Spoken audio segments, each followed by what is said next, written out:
were wonderful people.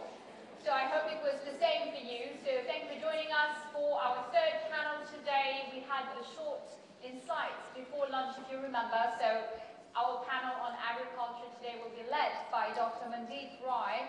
So who is she? She's a global authority on values. She already spoke to you earlier. She's working with companies, institutions, and individuals around the world.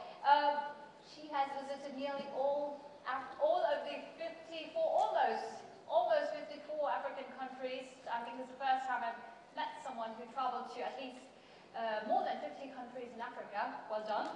And is the author of The Values Compass, an international bestseller, and the book that she spoke to you about earlier, and you can find it downstairs. Still waiting for my copy, Auntie. So she was an alumni, right? So she was former London Business School alumni here, completed her MBA. So I think it's a great pleasure to have her moderate our panel, and I will leave it to her to introduce the panelists. Dr. Mandeep Rai.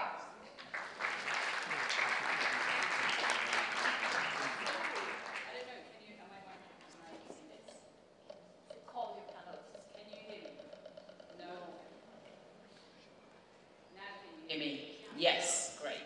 Could I have my lovely panelists come join me? So part of this, I don't know if you can or can't. If you can't hear me, please put your hand up. So sometimes it was now. Hello. Now, yes, perfect. So firstly, I just want to say a huge thank you for your support. It's amazing how many of you had little judgments in your mind when I was talking about Africa. One person came up to me in the break and they said, you know, if you didn't mention Ghana, you hadn't been to Africa. And I'm like, it's a big test to pass. I'm sorry if I haven't mentioned all of your nations, but all of your nations are literally being celebrated.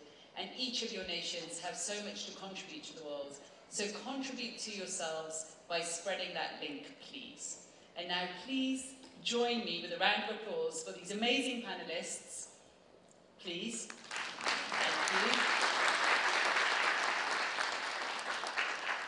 I want to make this session a bit different. I know in every other session you've waited till the end to ask your questions. I want you to feel like you're really part of this. So if you have a burning question at any point, put your hand up. This is here, we're here to serve you, and if it's not serving you, we're not doing our job. Now, we're talking about agriculture. You know that Africa could practically feed, it could definitely feed itself and much more besides. 43% of people in Africa are employed in agriculture. So nearly half of the continent is employed in agriculture. And yet, only 20% of the African GDP is from agriculture. So already you can see a mismatch. Africa holds 60% of the world's arable land, and yet it imports 85% of its food. On top of that disparity is the fact that during the pandemic, we saw many limitations on the continent. And then, of course, climate change. I cannot emphasize enough how Africa unduly has suffered from climate change. We know about the heat, the drought, the effects of floods, increased pest and disease damage. All of this have really damaged the potential food security that Africa could have and does have. Yet, it has enormous potential. And to tap into that potential is why we have these incredible panelists. So, I have two panelists here that are with me via Zoom and two in person. And I love the fact that first we have Thione Niang. Have I said that right? It's not the Chinese, but it's not right. So, thank you.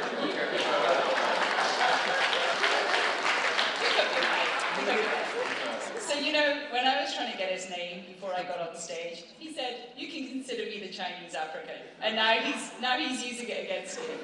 He also said he's from Senegal, and he said, we're the best country in Africa, after Nigeria. So he immediately put himself in a pecking order because Nigeria has to sit on top. So from Nigeria we have Celeb Uso. Have I said that right? I said it right the first time there. Oh, did I? It's Caleb.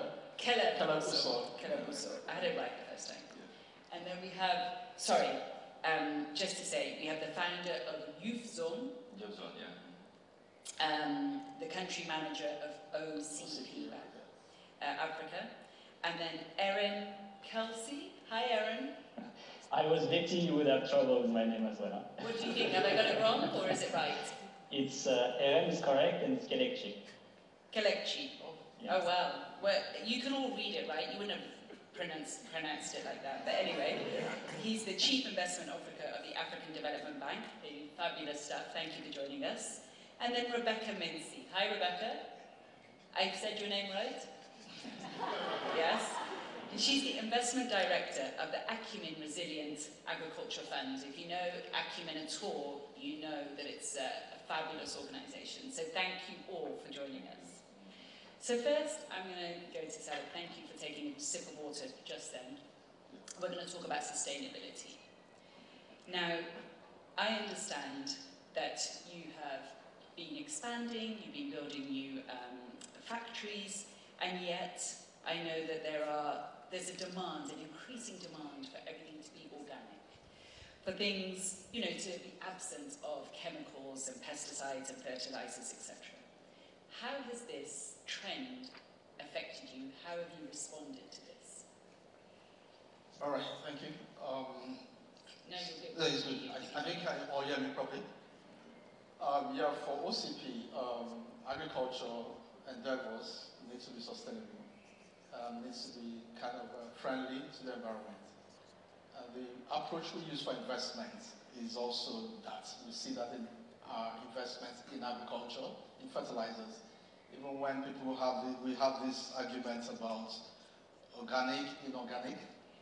I always think, it's like going to a binary thinking thing, all right? The conditions are different, okay? And all the minerals that are being provided are needed by the soil. And I'll tell you very quickly, chemical, no, I don't call it chemical, I call it mineral fertilizers. We are phosphate-based. Phosphate is naturally occurring in the soil. All right, yeah, the processing of that to fertilizers may include some chemistry, okay? But it's not about organic or inorganic. It's about the needs of the crops to grow and the need to feed 7 billion people on the planet. I hear you and I agree with you. So then do you find that the way putting a label organic on any food that you produce, that given your definition of phosphates and minerals that you're giving, are you able to still put that word organic onto your food? To put the word organic. We don't necessarily have to put the word organic in our food. Okay. But unfortunately, I'm finding that in Western markets, the word organic increases the price immediately. All right, interesting. I'm coming out of Africa and Nigeria. I don't need to increase the price. I don't need to be affordable. And the market there, the people I'm serving, we're talking about 1.4 billion Africans in Nigeria, 200 million, that need access to food. All right? I don't think I need to increase the price or the value as much. I need to be affordable. That's basically what we need to do. We're struggling in a country where productivity has always been, and is still very low. Food production from agricultural ventures, I'll take cereals for example, we're still within the statistics of 2 metric tons per hectare of farmland. Some of our clients were achieving as much as 8 metric tons, 12 metric tons, all right? Why is that so? It's the quality of inputs we've been using, all right, and the use rates. So when we're talking about organic, inorganic, and its effects on the environment, I tell you, in Africa, as of 2006, we had a campaign called the Abuja Declaration to move farmers to use as much as 50 kg per hectare of fertilizers, whereas the world average as at then was 180 kg. And we're all talking about the same kind of fertilizer. So the use rate has always been very low in Africa. Fair. So if we're talking of pollution of environment, I mean, when you're using 50 kg or less, I wonder how that impacts so much, all right? One. Then number two, the focus is not even about whether it's organic or inorganic, it's about the responsible use of nutrients. Fertilizer is nutrients. Yeah. Just for any kind of, for humans, It's like a plants, vitamin pill. beautiful, Yeah. vitamin pills. Yeah. Now if your doctor says you take 2 tabs a day, Yeah. and you decide to take 4 tabs, that's when you are injuring yourself. Yes. So for us, it's about responsible use of fertilizers, and we've invested a lot to do soil tests to know what different parts of African soils need, Yeah. what volume of nutrients you need. So we recommend appropriate use of nutrients that will be used up by the plants within its life cycle, so you don't have so much residue that can damage the soil. Yeah. So that's what we should be thinking about. I mean, we all go to the doctors and give you a prescription.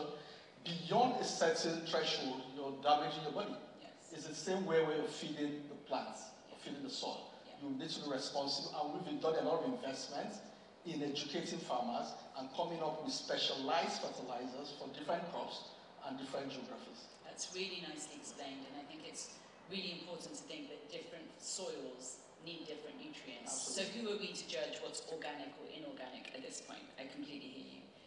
Rebecca, great that a female is on our panel. Rebecca, I'm just going to move over because you're the investment director, and producers find it really difficult often to receive funding. How can producers position themselves so they attract more funding? I hope you could hear that. Sure, I can hear you. Hi, everyone. Just a quick recap of who we are. So I'm with the Acumen Resilient Agriculture Fund. We're a $58 million venture capital fund, and we invest equity in fast-growing agribusinesses that help smallholder farmers adapt to climate change. So we really care about less about the CO2 emissions reductions, which is where a lot of time and funding has been spent. We care about making sure that farmers are prepared to adapt to the changes in climate, not if they come, but when they come. So we invest in East and West Africa, and we usually invest somewhere between $1 and $3 million.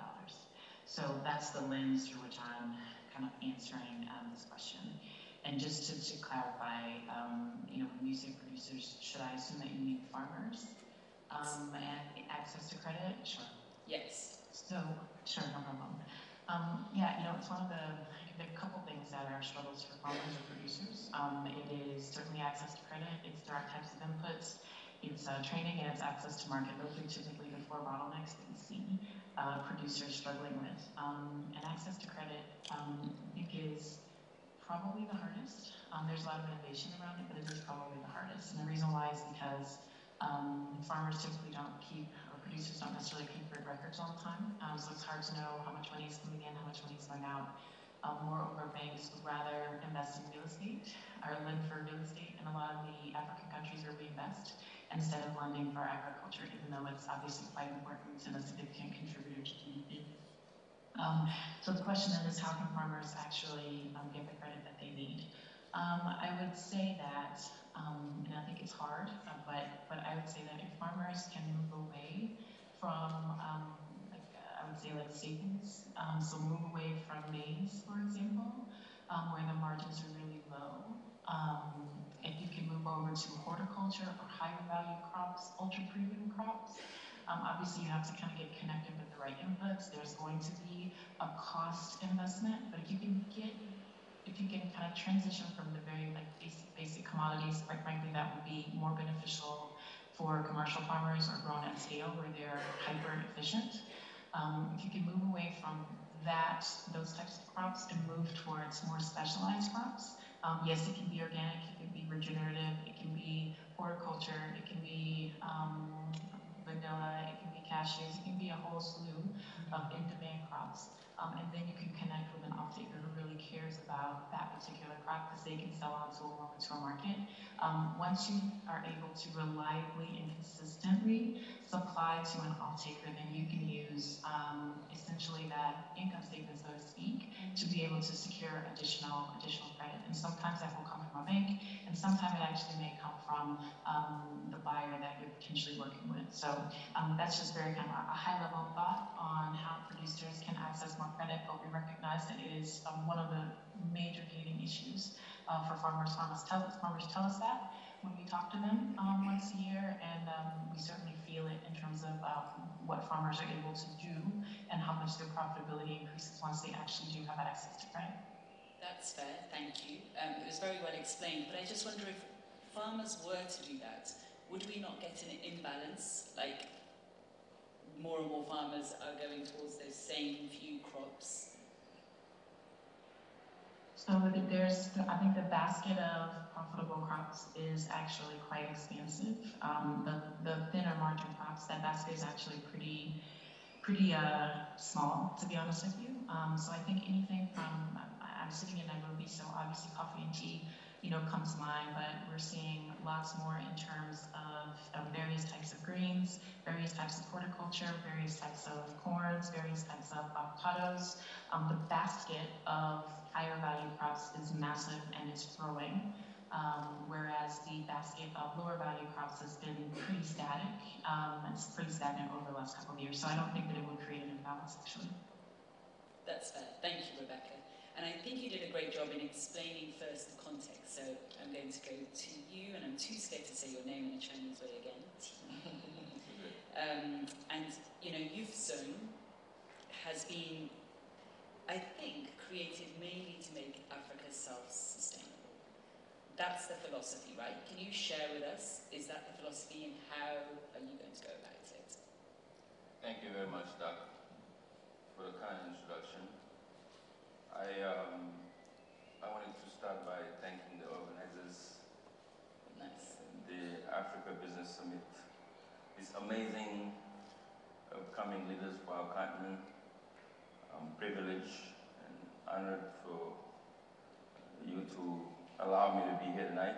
Right, and look how smart And everyone this looks on a amazing Saturday room of, afternoon. when I look at you guys, the future of Africa is bright. Let's give them a round of applause.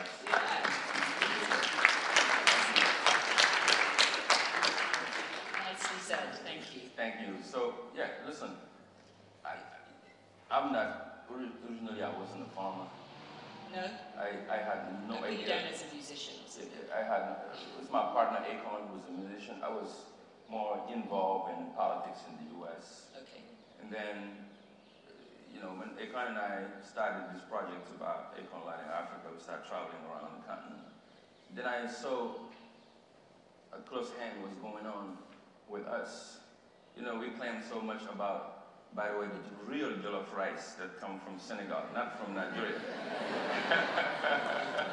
I always mess with the Nigerians for that. So, by the way, what happened is that when I start looking at what we eat when I come home, and I see rice coming all the way from Indonesia, and we got out of a land, the youngest generation in this world today is in Africa. We have more than 200 million young people that are not 21 years old. All of these young people are looking for work, looking for opportunities to take care of themselves. They're looking for just dignity. And most of them are taking these boats to try to come to Europe, looking for an El Dorado that doesn't exist here anymore. In that same moment, we got all these opportunities not only to feed Africa, but the world. Yeah. And nobody's doing nothing about it. I went to Indonesia myself, because I wanted to understand, what is it that these people are sending us rice? And how come they're doing that, and maybe we don't know how to do it? So I went to Bali, and I met this woman that are older women, 70, 80 years old, and they're packing this rice. Not the first quality, the second, the third, but they're sending us like the 7th, 8th quality. And from this tiny island, right? Like Bali's tiny. And sending it all the way, it takes sometimes 3 weeks to 4 weeks to come to Senegal and all the countries in West Africa. I was frustrated, and I said, you know what?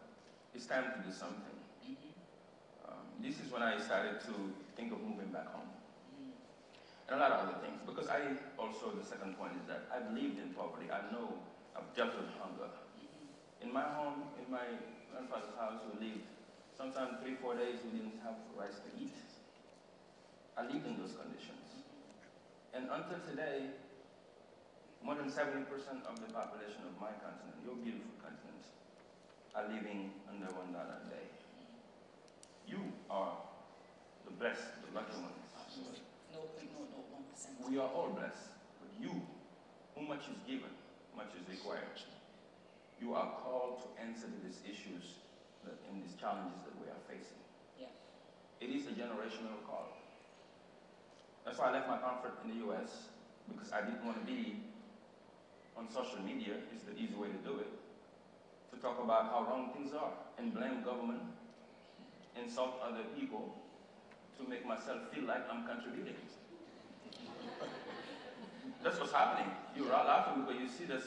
All of our social media is flooded by demonizing each other, insulting each other, of who needs to be doing what. Yeah, it's easy to hide, right? It is. To me, what I did, and not everybody has to do that, but I choose to be on the Jeff. That's why I call that farm Jeff Zone. Because I've studied and diagnosed my country to see that we are more onto the top, the wah, and less of a Jeff. Wah just means we just talk. But then we go the next day, nobody do nothing. Because I know that the seeds we will be planting today will be feeding tomorrow's generation. And what needs to be done to change the course of history in our continent economically, it needs to be planted today. So that brought me to the third point of why I'm doing agriculture. Then I bought a farm, I started farming in 2014. So you came back to Senegal? I came back, I started farming, I lost a lot of money. Why? I had a lot of challenges. Why? Because them Africans know why. Sorry, I dropped that question. They know the code. But I'll explain to you why. We get it. If you're from the diaspora, you got a project, man. You're gonna call somebody from home. They're gonna show you how you're gonna make some money. Until you send the money. Then you're gonna call 4 months later. They're gonna even send you some photos that the crops are doing very well. Then you start doing your balance sheet, how much money is in the account, you get excited. Don't surprise them, man. You're like, this is not adding up. No, it doesn't. It's just like, they make it sound so good. But behind, they're praying that you stay over there and don't show up. And what happened is I show up. And they tell me, last night we got a lot of rats that come to the farm. And then the circle goes back and forth. But in a nutshell, we lost a lot of money. Okay. I had a lot of challenges going back. The Senegalese are here, they know what I'm talking about. Yeah. It wasn't easy, as many of us coming home. When you're coming home, also be prepared that it's going to be challenging. It's our country needs a lot of opportunities, but it's also not easy business when you come from the diaspora, because most of us become menace, and how do you say menace in English? We become people are afraid of people. They're looking at you like, dude, why are you coming home, man? We see you farming over there. You want to be into politics? You want to take our stuff? So they make it very complicated for you. So they're suspicious. So I went through all of those things. Yeah. But the third point of why I got into agriculture is that I saw a lot of people actually are farming, but they don't have access to market. Most of the people are losing a lot of money. They don't have a lot of information. Like me, I had to get into it with my heart, but didn't know. So I lost a lot of money. And then, how to make agriculture attractive is the key. That's my third point. Because agriculture in Africa is collide with poverty and misery. When you talk about, in Wolof, when we tease somebody in town, they say, yo, you cow. Cow means like, oh, you a countryman, you live from a... Because the village is represented by just poverty and misery. But everybody in the village leave to come to Dakar, or to Nigeria, or to Cotonou, or to Abidjan. Because they cannot sustain themselves after the rainy season. Yeah. So what they do, they move, which is actually the key of all of our problems. Yes. Security issues come from that. Yeah. Even the urban development issue comes from it, because people will come in town and they start buying just land wherever. We got a lot of crop mares, so they just sell land. People have to leave. Then inundation, when it rains, flooding comes everywhere. lack of jobs, health issues, you name it. Everything comes from the core of why agriculture. Agriculture is life. If we're able to sustain the villages, rural area, and strengthen it, and invest in them, we can solve all Africa's problems. But you're having to almost kind of persuade them, or? No, it is, to me, leadership is about, I believe in transformational leadership. It's showing by example. If they see me leaving Washington, D.C., I have a lot of young people that follow me, and follow Akon, and Adebayo, and etc. But if they see us being cool in D.C. or LA, then we decide to come into Senegal, not in Almadi, but they see me in a village named Sendou, out of nowhere, nobody knows where. Even the village people call me in a meeting, man. They say, hey, we really like you, you're doing a lot of good job in the community. I start helping building schools. But then all the people came and have a talk with me. Look, why do you move here? What's brought you here? They couldn't understand why I'm here.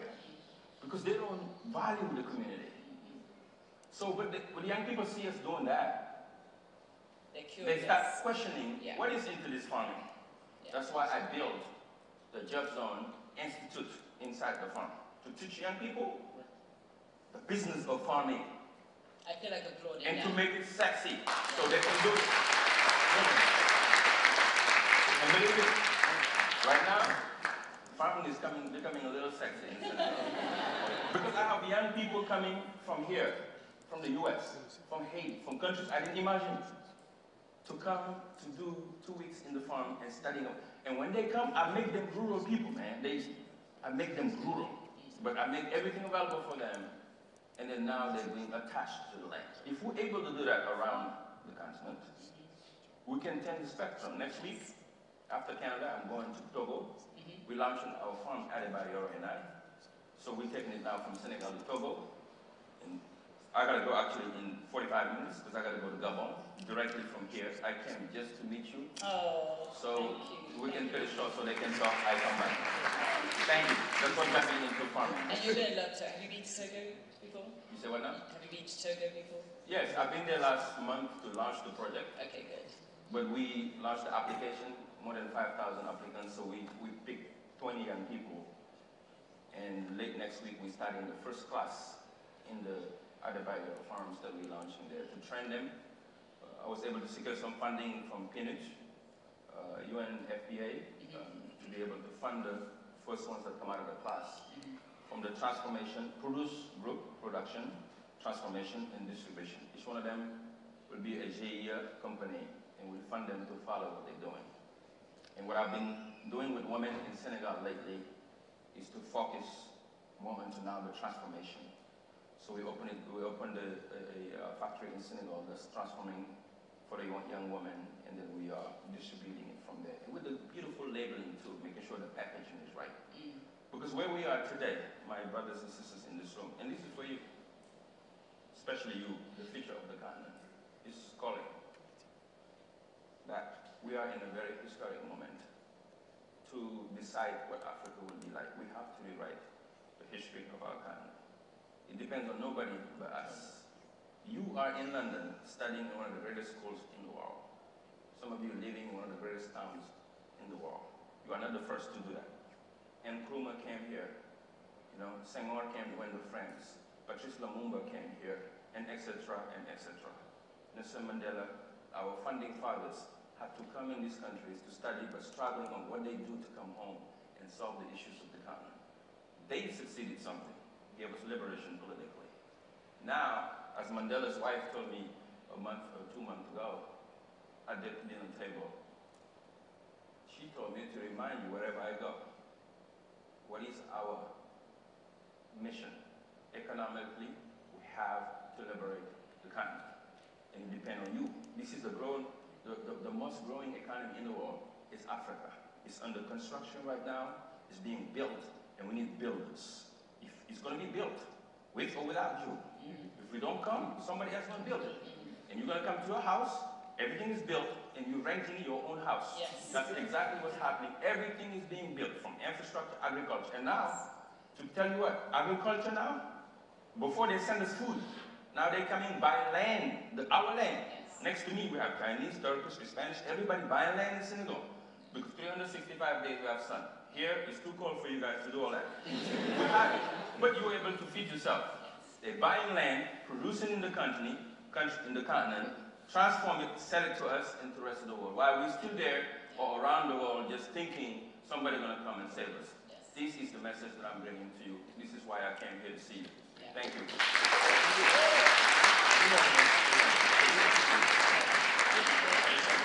So, one, I want to take the 2 weeks sabbatical and come join you, number one. Number two, we know the power of going there and being rural, but we also know the power of social media. So I can already hear lots of tweets that should be coming out of what you just said. So please, guys, hashtag, tweet, Insta, LinkedIn, whatever you are on, let's make this known. And I love Togo, so I'm glad you're going there next. Beautiful. I like that Mandela's wife is there. Yeah, it really is. Next time you come to the farm. Okay, right, we're all going, right? We're going to take 2 sides. I think LBS can even pay us to do that. I mean, and then the other is just also just in terms of how they connect with you. In Togo, they won't just be connecting with, oh, we're here on a farm or we're going to make this happen. They'll connect with your whole lineage. Right. You know, you ask the way to the post office and they're like, yeah, but is your grandma okay? Does everyone know? Like, in their hello, it's like making sure that all parts of you are cared for. Right. And I think when you're part of agriculture, you're really tending to the well-being of the world. And I loved your analogy of coming to your own home and having to rent your own home. Right. I can't think of a more powerful analogy or more powerful tweet than that. I'm not putting it in your head, but hey. So, Erin, I just want to make sure you're not excluded. You're on the screen, but you're with us. Erin is from the African Development Bank. Erin, what was just said here was really profound, and we are finding that we could play a much larger role as an exporter, both in terms of raw items and value-added products, and yet we're just buying in. So what can we do to change that? Like, how can Africa play a much bigger role in exporting? Yeah, thank you. Thanks, Mandy, for the question. You know, I always struggle when there is an Africa-wide question because the answers are really different, you know, between the different regions and also in the different regions between the different countries. You know, I was last week in Mauritius, for instance, which is transforming its, you know, sort of, you know, irrigated cane sugar activities into more food crops and food, you know, security-driven activities, which is totally different. Yeah, which is totally different from some other regions, either in the north or in the western side of Africa. You know, I'm sitting in Abidjan, in Ivory Coast, and my remit is the whole continent. So when you take it subsector by subsector, you know, the answers are really really different. So let's do that. Take any example you want. Let me try to give you a generic answer. Okay. I don't think the challenge has really been on exporting raw materials. You know, I think Africa is a big exporter of raw materials.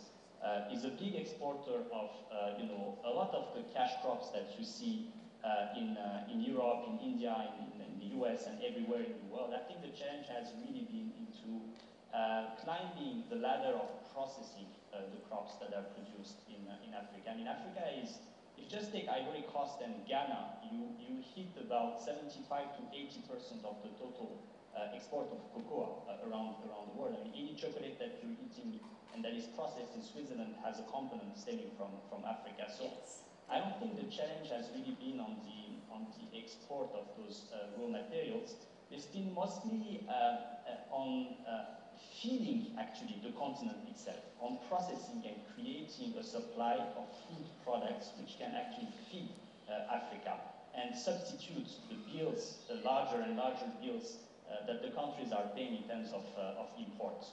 So, you know, this is especially true in the current context where, you know, in the food sector, when you see what's happening in Russia and the dependency that you see in many countries in Africa of, you know, cash food crops and wheat coming from Russia and Ukraine, it's actually very annoying. And I have my colleague here from OCP who can confirm confirm that actually, if you just take the example of fertilizers, Africa has just more than enough fertilizer production to feed the African continent, while Africa countries are the ones that are struggling the more today to actually get fertilizers to increase the yields and to increase the efficiency of their production.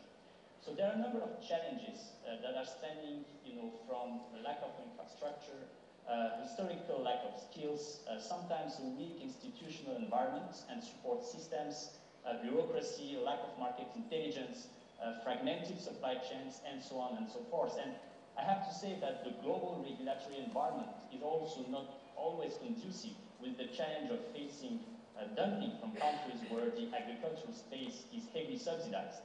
I mean, today, if you want to launch, let me take just the example of sugar, any sugar facility in Kenya, in Egypt, or in Uganda, you're going to face a really, really low prices of imports stemming from Brazil, for instance. Yeah. And it will be very challenging for you to compete with that and to make your cost of production base competitive enough to actually... Can't we protect our borders a little bit? Can't we say, just like Europe does, even though Brazil, you can undercut us with your sugar, actually, Africa, In sugar, that's the route that some of the countries took, effectively.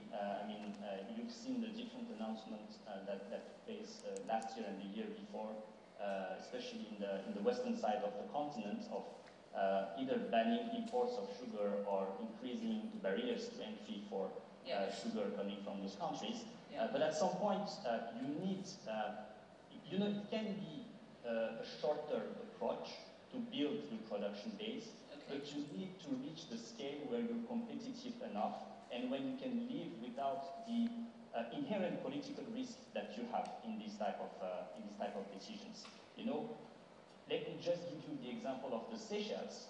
The Seychelles are, have been liberalizing totally. Liberalizing? Yeah, totally the imports of animal protein, let me put it this way.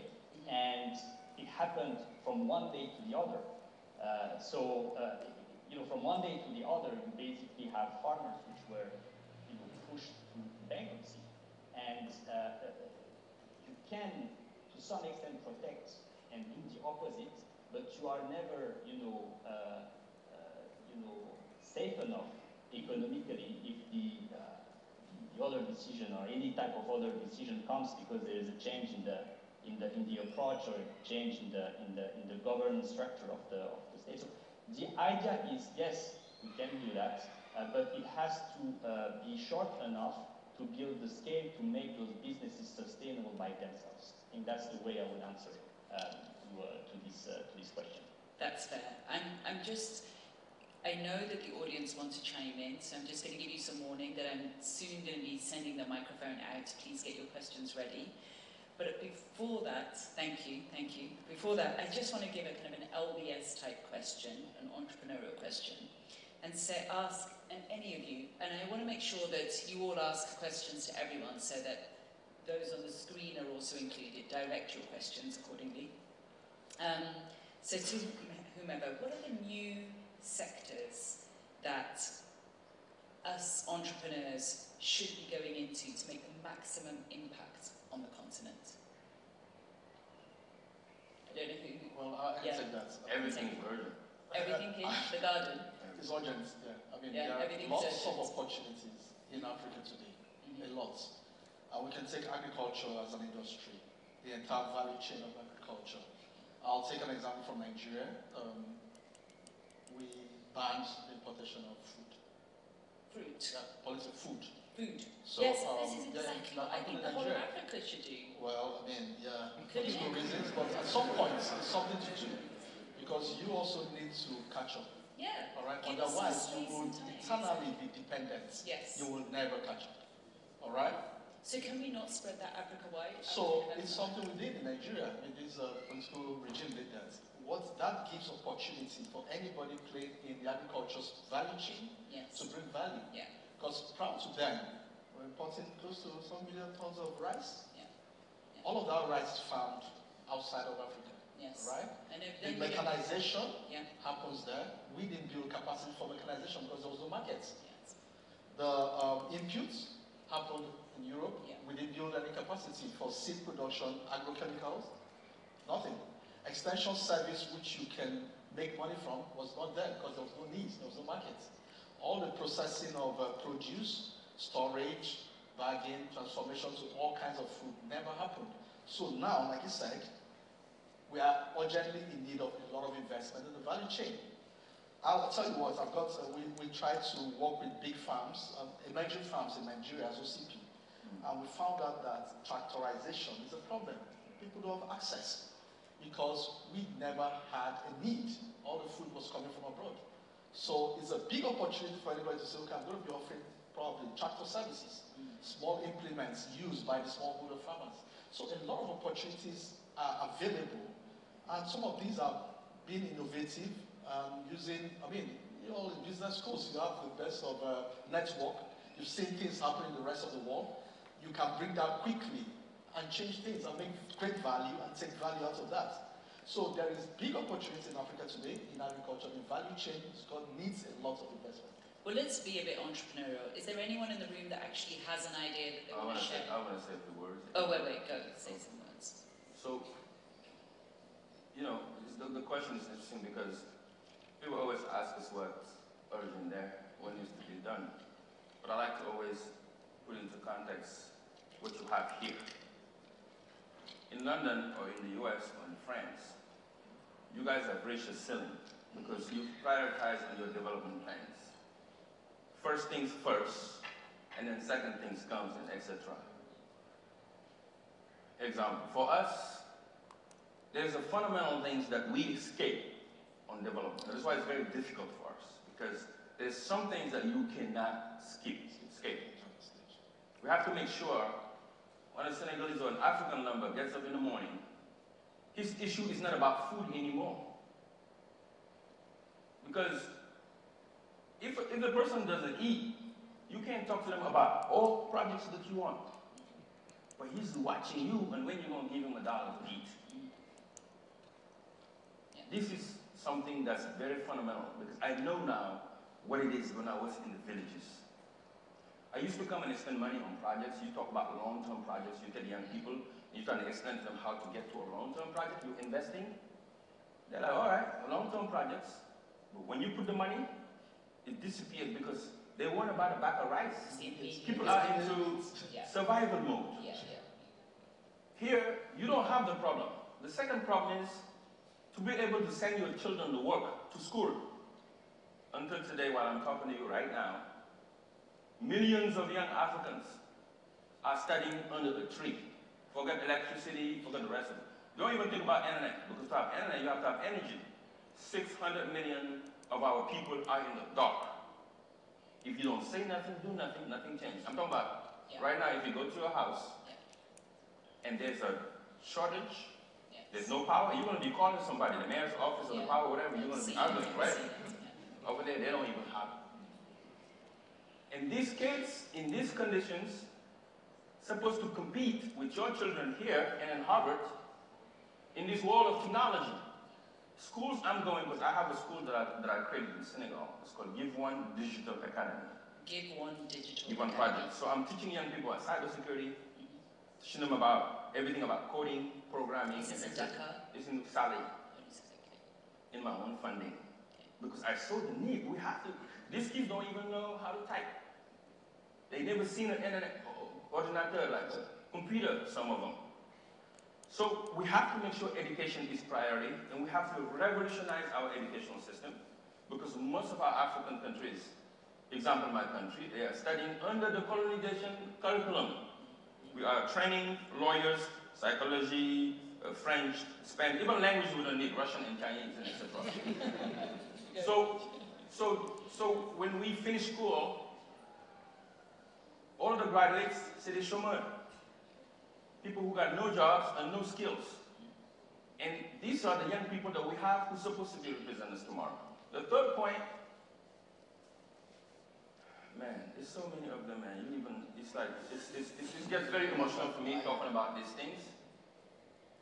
Because I know in my country today, everything is a priority. I live in a village of fishermen. Every morning when I wake up, and I look at these people sitting, in Senegal, in these ducks that they have in front of the ocean, looking at the ocean and their boats empty. They cannot feed their families. Why are the boats Because empty? of millions, because of this illicit fishing that's in our continent. Yeah. Illegal fishing. People coming from all over the world.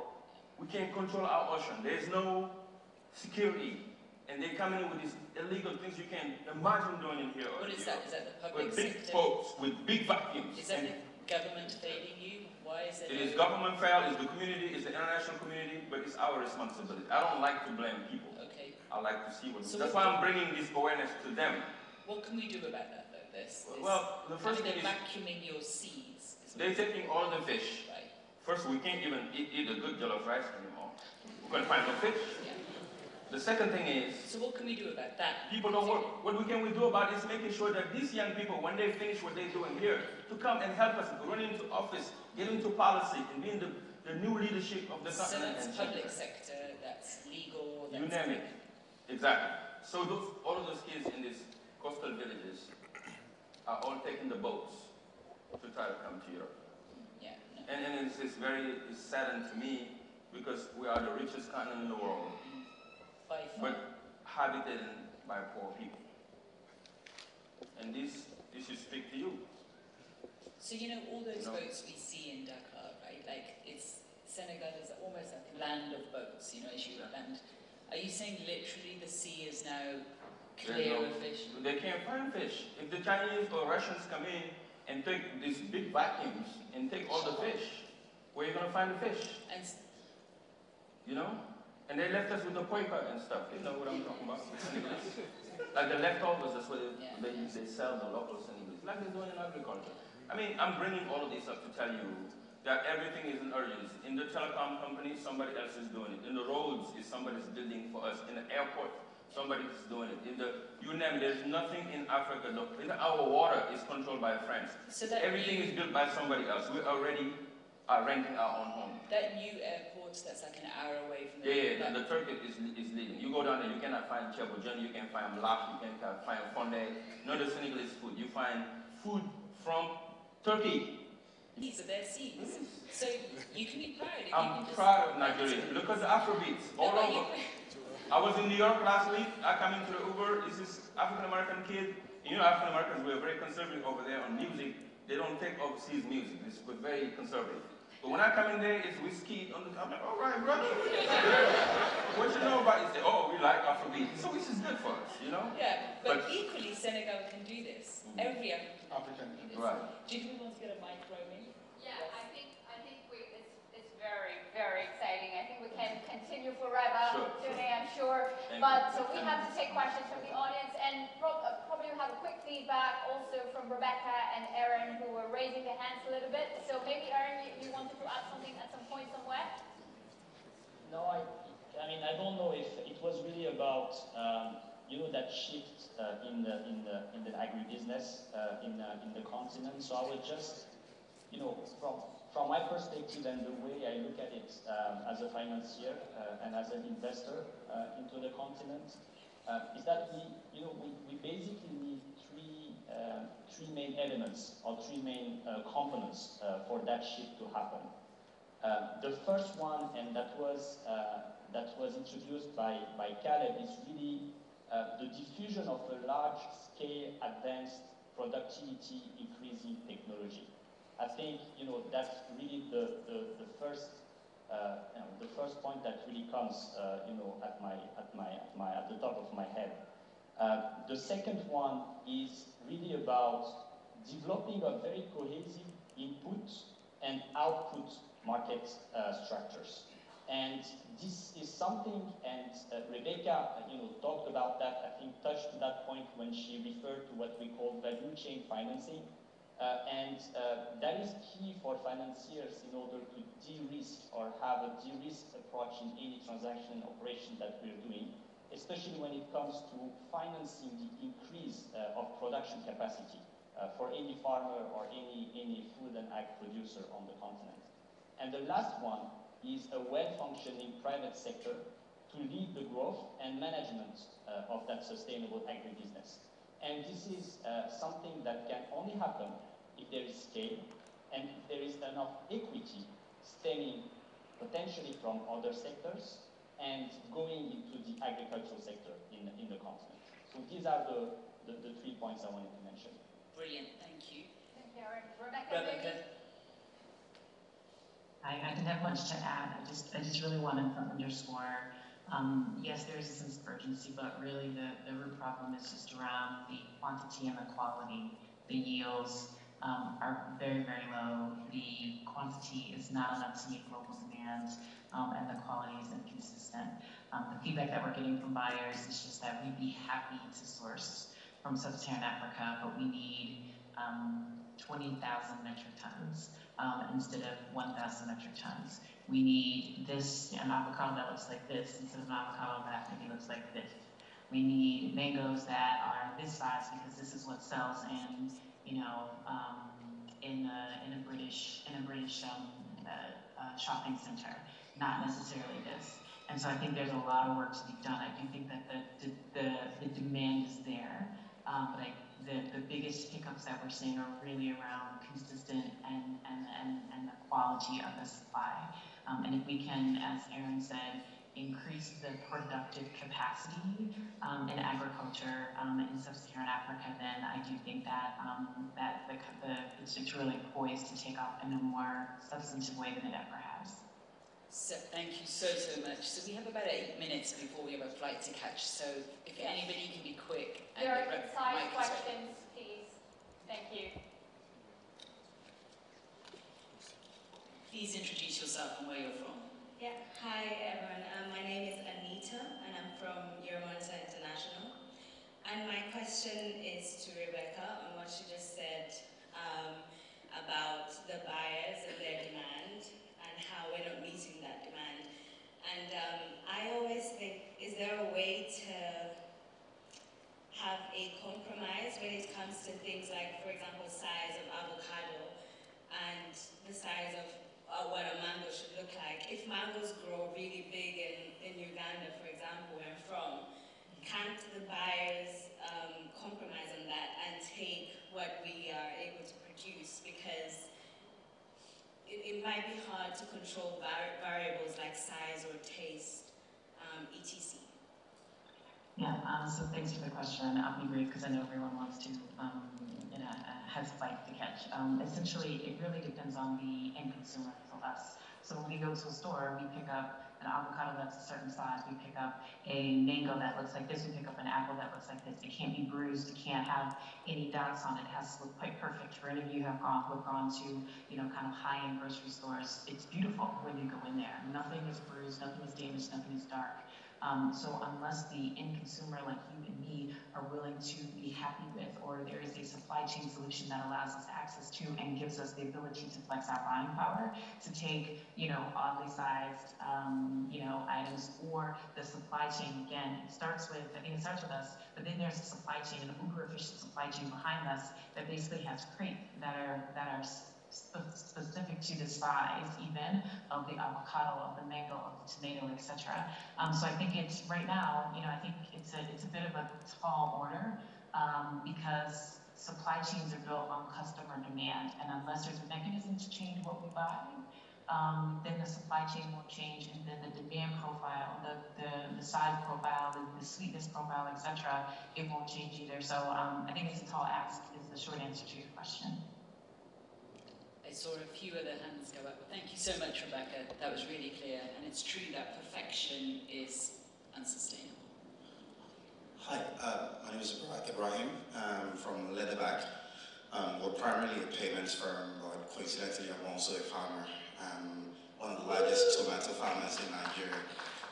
We farm about 300 hectares of land in Kwara State, and we do an average of, say, 40 tons per hectare in tomatoes today. But currently, we're hoping we can cover the entire 300, as now we're at almost 100 so far. Now, I have two questions basically. One One is around pricing. Rebecca mentioned something very cogent, which is the need for farmers to move towards more valuable crops, right? Not the regular maize and all. Now, realistically, tomatoes are one of the most valuable crops you can find out there. 2 years ago at Versa, the farm is called Versa, we sold as low as 2,000 naira per basket and as high as 40,000 naira per basket. Now, modeling that into your projections or whatever you want to do is going to be quite crazy. And you find that the determining factors of this are quite, the federal government is giving free fertilizer in the north, and then these farmers are not concerned about what business is being done and all, they're just sending it down. So at the end of the day, you can't tell how you can't really determine whether you're selling right or not, and whether the value of the crop. So how are you able to work around price control? That's one. And then just a quick note, fertilizers, we've gotten to a point where we're now commissioning our own tiny project to see how we can make fertilizers locally, because someone in their infinite mind has decided to advise the Nigerian federal government that you need only NPK and urea at farm, realistically, because that's what you find everywhere. So how best can your organization is in a strategic position to advise and influence on these policies? We use a combination of over 15 fertilizers on my farm, and all we can get access to is NPK and urea. So how best can you advise better and influence these policymakers to know there's a lot more needed to give farmers the opportunity they need? So those are my two questions. Thanks. Thank you for that question. Maybe, I don't know if All right, I can go first. Yes, Talk about the fertilizer part. Agriculture in Nigeria is evolving in many African countries, so the policies may not be right today, but we just need to walk the course to make sure that we get it right.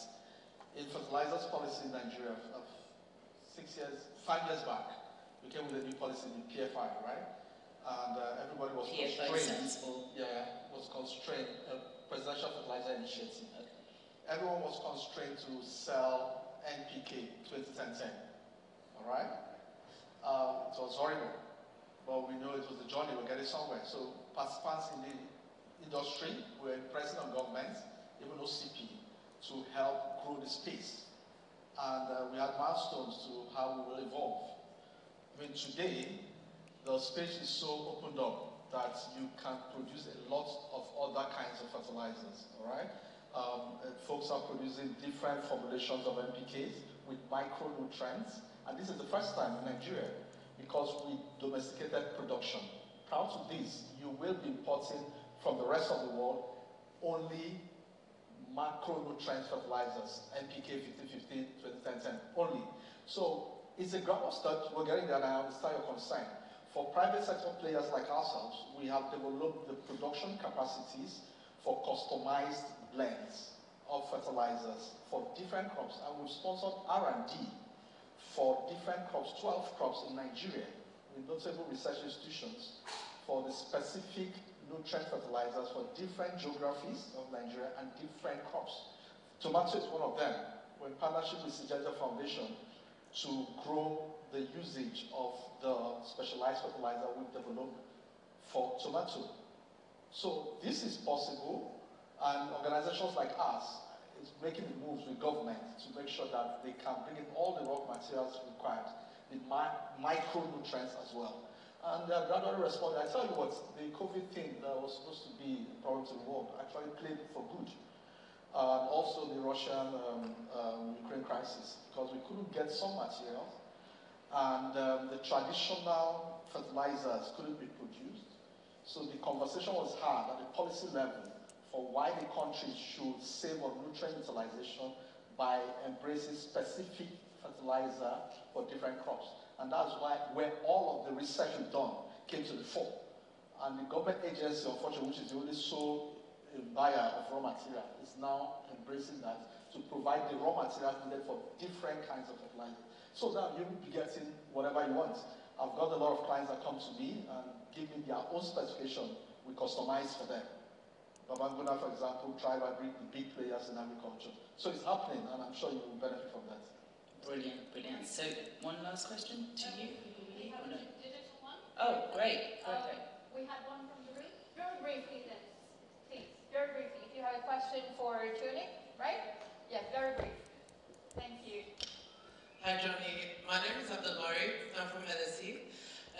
I'll keep it very brief. So I worked in Benin as a food security agent.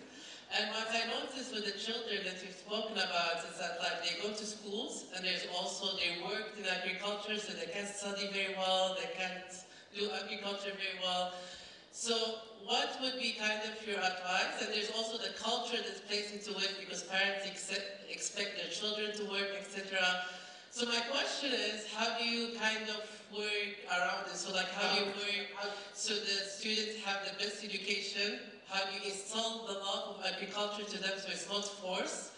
As well as how do you change their mentality to not leave the country and go to Europe, West, etc. Like how do you play on these three factors for the children at school? Thank you. Great question. I think my mic is put up there trying to take me out of here, I think. Yes. You hear me? Yes. All right, and I'm back on. Thank you. So basically, it's interesting you asked that question because 2 months ago I launched a program in Senegal in my farm. Because we got these issues called the Talibés issue. Talibés is a Wolof word, means the street children.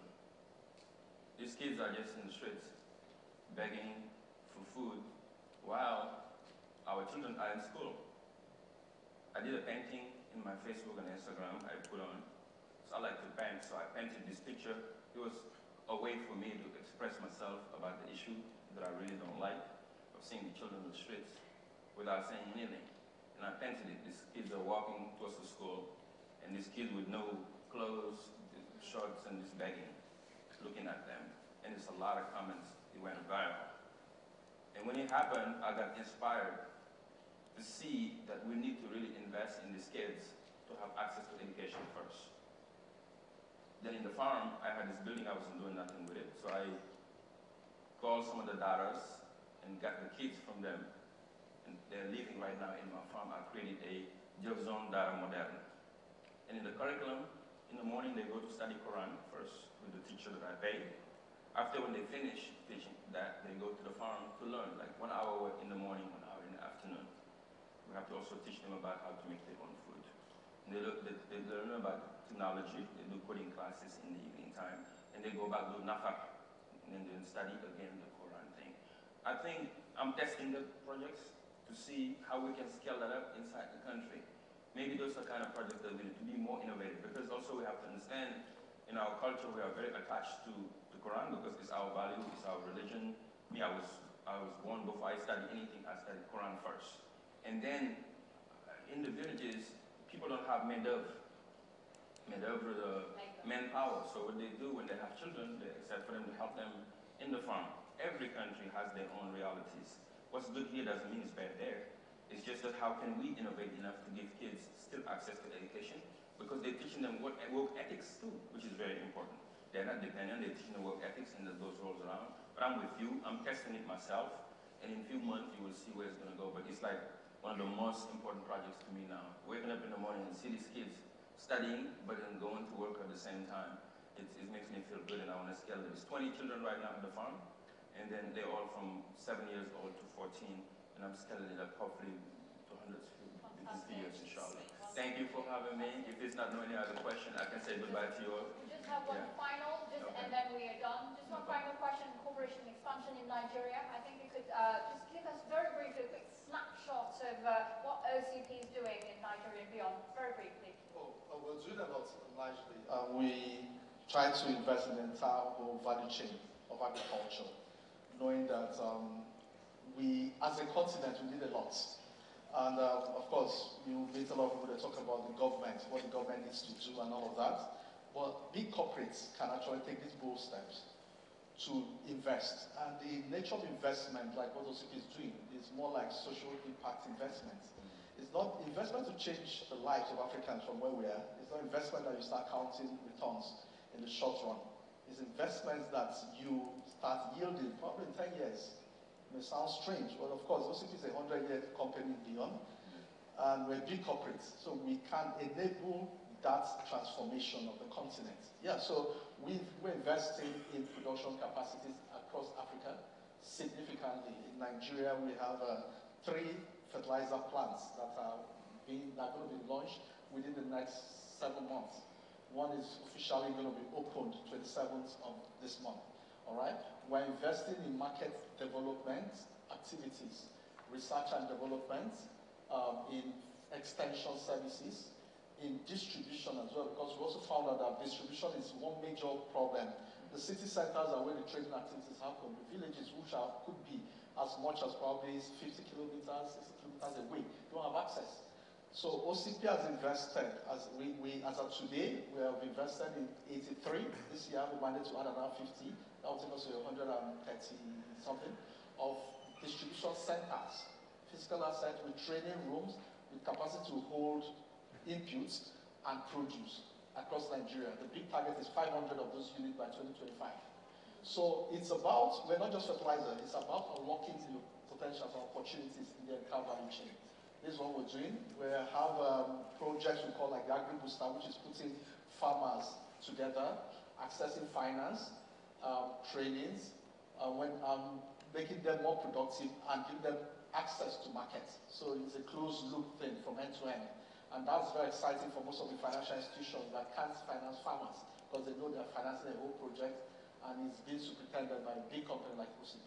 So a lot of those activities are going on in Nigeria and many of the other African countries. We're in 12 countries in Africa today, and we are really very focused and poised to develop more of those kind of things in Africa. OCP is an African company, and the passion is not just business. It's linked to the Kingdom of Morocco, yes, but we understand that the responsibility to fix the problem of Africans lies in us as individuals, as small enterprises, as big corporates that are out of Africa. So we have that passion, not just to count profits, but to solve social problems of our continent. And I think that will be the final words. Thank you, Mandeep. Thank you, John. Thank you very much. Good job.